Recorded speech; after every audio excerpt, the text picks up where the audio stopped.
जिल्हा परिषद अमरावती अंतर्गत मौजे आष्टी ते विरशी तालुका भातकुली या डांबरी रस्त्याच्या कामात गंभीर अनियमितता व निकृष्ट दर्जाचा आढळत असल्याची तक्रार समोर आली। याबाबत संबंधित तक्रारदाराने महसूल मंत्री तथा अमरावतीचे पालकमंत्री माननीय चंद्रशेखर बावनकुळे यांच्याकडे लेखी निवेदन देऊन तातडीने कारवाईची मागणी केली आहे। तक्रारीनुसार सदर रस्त्याचे डांबरीकरण अत्यंत निकृष्ट पद्धतीने करण्यात येत असून याबाबत अनेकदा जिल्हा परिषद बांधकाम विभागाच्या कार्यकारी अभियंत्यांकडे लेखी व मौखिक तक्रारी देऊनही कोणतीही दखल घेतली जात नाही। उलट कार्यकारी अभियंता आणि संबंधित कंत्राटदार यांच्या संगनमताने शासनाच्या निधीचा गैरवापर होत असल्याचा गंभीर आरोप तक्रारदाराने केला आहे। याशिवाय रस्त्याच्या कामाची गुणवत्ता तपासणी सार्वजनिक बांधकाम विभाग नागपूर येथील गुणवत्ता नियंत्रक अधिकाऱ्यांकडून गावातील पोलीस पाटील, ग्रामसेवक, शिक्षक, तलाठी व आरोग्य अधिकारी यांच्या उपस्थितीत करून अहवाल सादर करण्याची मागणीही करण्यात आली आहे। या संदर्भात 5 मार्च 2026 रोजी पत्र देण्यात आल्याचं नमूद करण्यात आलंय। तक्रारदाराने पुढे अशी मागणी केली आहे की संबंधित कार्यकारी अभियंता गायकवाड यांना जोपर्यंत रस्त्याचं काम दर्जेदार होत नाही व गावकऱ्यांचं समाधान होत नाही तोपर्यंत निवृत्तीनंतरचे कोणतेही लाभ देऊ नयेत।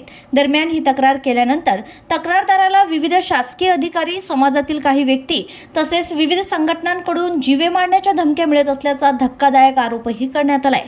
भविष्यात स्वतःला काही इजा झाली किंवा मृत्यू झाल्यास त्यासाठी संबंधित कार्यकारी अभियंता व कंत्राटदार जबाबदार धरावेत अशी विनंतीही निवेदनात करण्यात आली आहे। या प्रकरणी आता पालकमंत्री कार्यालयाकडून कोणती कारवाई होते याकडे सर्वांचं लक्ष लागलंय। मी इथून जेव्हा हे 2 महिन्याच्या अगोदर या रस्त्याचं आष्टी ते विरशी रस्त्याचं कामाला सुरुवात झाली।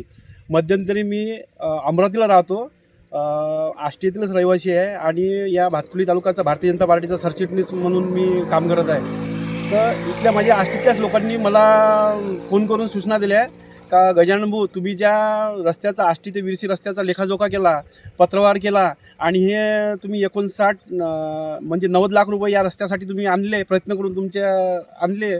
आणि मी जेव्हा त्यांनी म्हटलं मला का बा तुम्ही असेच भाजपवाले बा असे बोगस कामं करता काय, मला म्हणजे ती गोष्ट सहन नाही झाली। आणि मी तेव्हा या रस्त्याची पाहणी करण्यासाठी आलो आहे तर मुळातच या ठिकाणी नुसतं विहिरीतली पिवळी माती टाकलेली मला दिसला, मुरुमाऐवजी पिवळी माती, त्याच्यावर पाणी मारलेलं दिसलं नाही।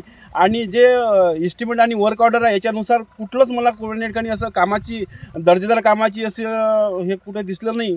म्हणून मी या रस्त्याबाबत माननीय पालकमंत्री बावनकुळे साहेब यांच्याकडं तक्रार दाखल केली व तसेच CO मॅडम, तसेच कार्यकारी अभियंता गायकवाड साहेब, कमिशनर आणि मला या कामाच्याबद्दल ज्या काही मी तक्रारी दाखल केल्या आजपर्यंत 3-4 तक्रारी त्या मागे घेण्यासाठी मला म्हणजे धमक्यासुद्धा येऊन राहिल्या का तू हे तक्रार मागे घे। त्यानिमित्तानं मी CP आणि SP ला सुद्धा मी तक्रार दाखल केलेली आहे, कारण माझ्या जीविताला धोका निर्माण झालेला आहे।